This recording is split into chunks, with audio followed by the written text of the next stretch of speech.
Right now, there are nearly 200 black newspapers across the country reporting on and looking into the coronavirus pandemic.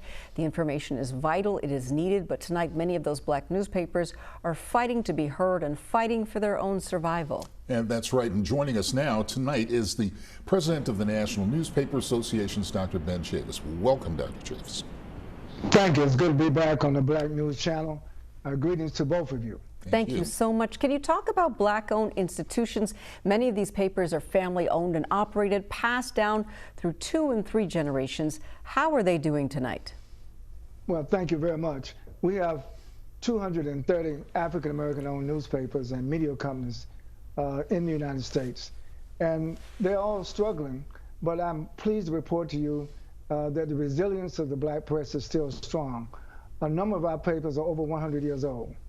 And they are reporting the news, capturing the quality of life in our community. And particularly now with COVID-19, we're disproportionately impacted by this deadly virus. And so it has also had an impact on our black-owned businesses. A number of them got the government stimulus. I'm pleased to report to you that just last week, Facebook granted $1.3 million to 14 of our newspapers. So that was a big shot in the arm to keep the local black press alive. So we are working. Everybody is, we're very concerned about the disproportionate impact on black people in America with COVID-19. So we are staying on the case. We're still reporting. And I can say tonight to you on the Black News Channel that there is a sense of resilience in the black press of America today. And so let's talk about the government here. Are you finding yourselves as the newspapers having access to CARE Act funds in a timely manner? Well, no, there's a lot of red tape. I've known a number of our publishers file their applications for PPP and some of the other stimulus packages. But, you know, it's a lot of administrative red tape. Some of our publishers have received a stimulus, but not all of them. I would say the majority of them have not, even though the majority of them file the applications. And of course, sometimes you have to have a good relationship with your bank. And as you know, we all should be, in my view, banking with black-owned banks or black-owned financial services institutions. So some of the bigger banks were very slow in reaching out to black-owned businesses, particularly black-owned newspapers. So it is still a struggle. You know, we have to be vigilant. We have to be steadfast. I'm reminded that we've had hard times before, but I can tell you these times that we're going through right now are excruciating pain for black-owned businesses and for black business leaders, particularly if you own a black newspaper in America today. Absolutely. As you said, the black press has been resilient. Do you see black newspapers surviving this coronavirus situation? Oh, yes.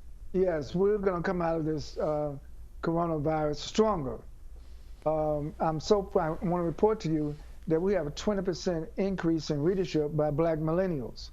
There's a myth that black young people don't read. They do read, and they want in-depth. They are on social media, but we're having a return now of black millennials supporting and reading and participating actually in working for the black press. So the future of the black press looks very bright, even though we're going through this awful pandemic. All right, one quick thing before we let you go. Tomorrow you're going to be talking with Ice Cube, is that correct? Yes, we're having an exclusive interview with Ice Cube. You know, Ice Cube and Tracy Elliott Ross, they're coming out with a new movie at the end of this month. The High Note is the name of the movie. So we're going to be talking about his long career. You know, Ice Cube is not only an actor, he's a very skilled promoter, one of the icons of hip-hop culture. So Ice Cube is known all over the world, so the black press is going to do an exclusive interview with him tomorrow.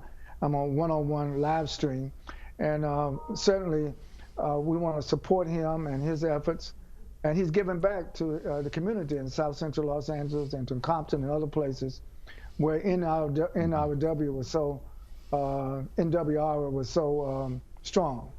Wonderful. Yeah, that's great news. Well, please let Ice Cube know that we would like to have him on the Black News Channel as well, as we would like to support also. I'll be sure to give him the message, and I'll be glad to help facilitate Ice Cube coming on the Black News Channel. Thank you. We appreciate